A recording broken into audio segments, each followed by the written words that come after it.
Aujourd'hui, donc, notre activité est essentiellement consacrée à l'installation de ce comité dont les travaux vont constituer la colonne vertébrale des actions définies par le colloque dans le cadre de la restauration de la démocratie béninoise, de l'état de droit et la proposition d'une alternative crédible au sommet de l'État.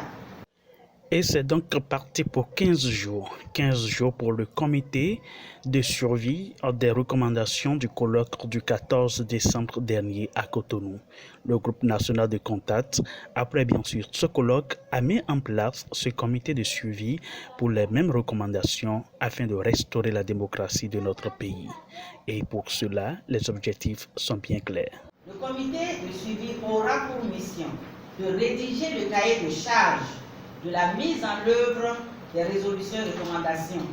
Ce cahier de charges doit proposer le calendrier de mise en œuvre des décisions du colloque.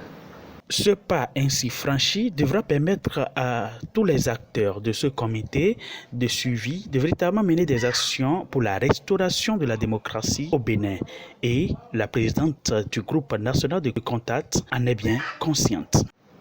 Chers membres du comité de suivi, votre installation annonce clairement la volonté du peuple béninois à prendre véritablement son destin en main pour que plus jamais rien ne soit comme ce que nous vivons aujourd'hui. Vous comprenez donc la lourde responsabilité qui est la vôtre. Nous n'avons aucun doute quant à votre détermination à faire changer les choses dans notre pays, le Bénin, car au regard de la suite du travail qui nous incombe, votre rôle sera déterminant. Ils sont au total 27 membres issus de différentes formations politiques, des mouvements politiques, des organisations de la société civile, des universitaires et même des représentants des jeunes et des femmes se retrouvent pour véritablement faire le travail de suivi des recommandations de ce colloque.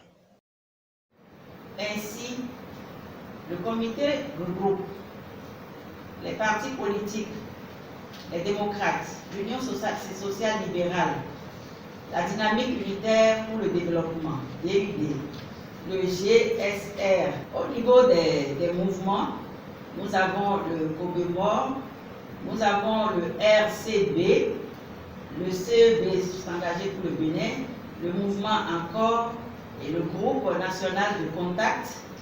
Nous avons aussi dans ce comité des personnalités qui sont représentées par 3 anciens ministres. Nous avons des universitaires qui sont représentés par 3 de leurs collègues. Nous avons des juristes qui sont représentés aussi par 3 de leurs collègues. Et nous avons les femmes qui sont représentées. Nous avons la jeunesse qui est représentée par un homme et une femme.